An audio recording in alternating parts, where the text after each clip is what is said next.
Education's always been personal to me. I'm the son of educators. A scholarship to study overseas changed my life, and I'm married to a teacher, so I get an education about education every day. And I've seen firsthand how much educators care about their students, go out of their way to shape the lives of those whose lives they affect so much. And I remember in high school having teachers like Mrs. Chismar, who cared so much about her students, got involved in making sure that we had the opportunity to have great extracurricular activities as well as in class. And I think believed in me probably more than I believed in myself at the time. Those kinds of experiences shape you, and it's why education is so important.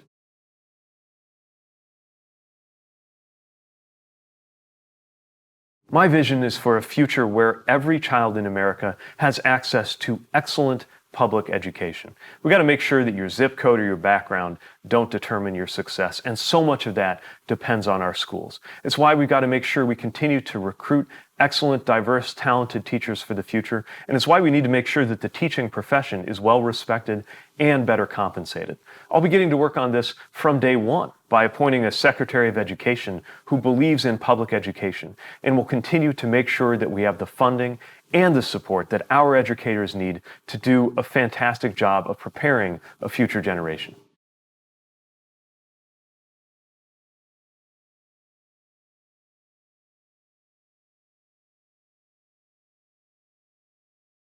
We need to make sure that excellent pre-kindergarten education and childcare are available, especially knowing how important those critical first few years are to a child's development. But right now, it's out of reach for far too many, and those who work professionally as teachers and care providers are not getting compensated nearly enough. My vision is to invest $700 billion federally supporting the work that needs to happen in our communities to get this right. It means making sure that early childhood education and childcare are free for those most in need and never cost more than 7% of income. It means acting to ensure that we recruit and support more providers and educators at that level, knowing that they are grossly underpaid. We need to make sure that we create over 1 million new jobs in these positions that are currently experiencing a shortage. And we need to establish the kinds of standards and support that make sure that every program has a shot at excellence. This is an investment that, unlike tax cuts for the wealthy, really will pay for itself, and we'll be getting to work right away.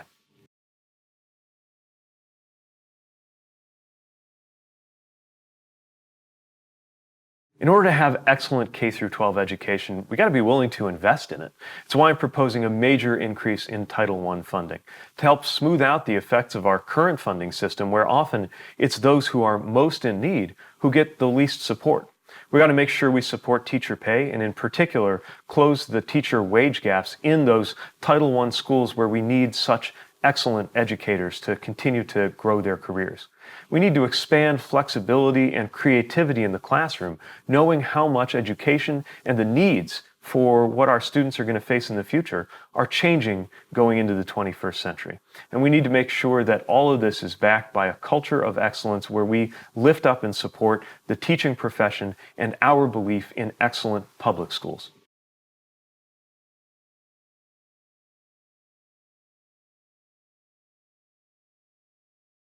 I want to act to make sure that cost is never a barrier to those seeking post-secondary education, and that once they do, debt is not a barrier to a good life. This is personal for us because Chasten and I as a household have six-figure student debt right now. That's why we need to do things like expand the generosity and user-friendliness of the public service loan forgiveness program. But let's make college and post-secondary education more affordable on the front end. I'm proposing that we make tuition free in public colleges for the first 80% of Americans by income, and that we expand Pell Grants to make sure that living expenses and other costs associated with college can be supported and covered too. We got to pay attention not only to the cost of college, but to the ability to complete college, especially for first-generation students, low-income students, and students of color who can make such a difference and go on to create opportunity for others.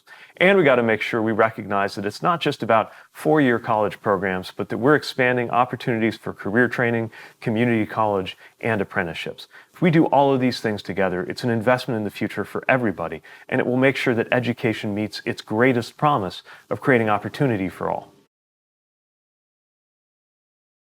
I want our nation's educators to know that they are supported from the highest office in the land by the President, by the Secretary of Education, and by a country that really needs our educators to succeed. Now, that's not always being reflected in what's happening with compensation, where real earnings for teachers have gone down, in the increasing automation of the profession through an over-reliance on standardized tests, and asking teachers to take on so much of the burden of other issues like mental health challenges playing out in school. It's why we need to make sure that we increase teacher compensation and lift up the profession as a whole. It's why I'm proposing an Education Access Corps that helps train teachers in some of the best programs and gives them licenses that can work across states in exchange for a commitment to teach in Title I schools. We've got to make sure that we demonstrate our commitment and support to a profession that is among the most important in America. And I often say on the trail that if we honored our educators a little more like soldiers and paid them a little more like doctors, this country would be a better place for us all.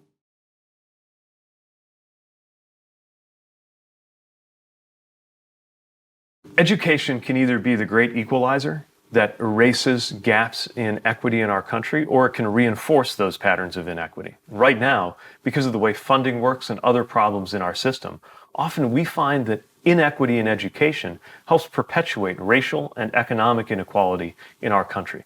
This is why it's so important to use tools like Title I funding to deal with the funding gaps for those students who are most in need.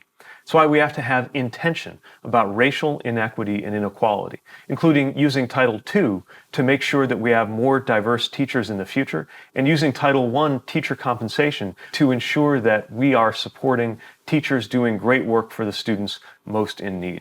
We've got to deal with a rural education gap and a teacher shortage that I propose to cut in half with intention on supporting those who go and teach in the communities where they grew up. And we need to finally keep the promise to fully fund the IDEA so students with disabilities get the support that they need to thrive and contribute in the future. Equity will be at the heart of my strategies and policies on education. And if we get this right, it will transform opportunities for the future. With all of the changes that are happening in our economy, education is something that's going to have to continue throughout our lifetimes. And that's exactly what I envision when it comes to skills, training, and career support. Not only do we need to make sure our K-12 system equips students and workers with the kind of problem-solving skills that they're going to need no matter what happens in technology and other issues affecting the workforce, we got to make sure that throughout our lives and careers, there are opportunities for lifelong learning. We've done that in my own hometown through the partnerships we built when I was mayor. And looking to the future, I will convene a workforce skills cabinet to help make sure that labor, the Department of Education, and other key parts of our government are aligned in creating opportunity.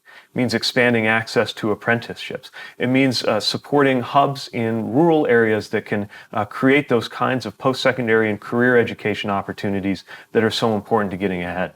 And it means ensuring that we have the most flexible possible education and workforce training systems to adapt to a world where a future generation may change careers more frequently than my parents changed job titles.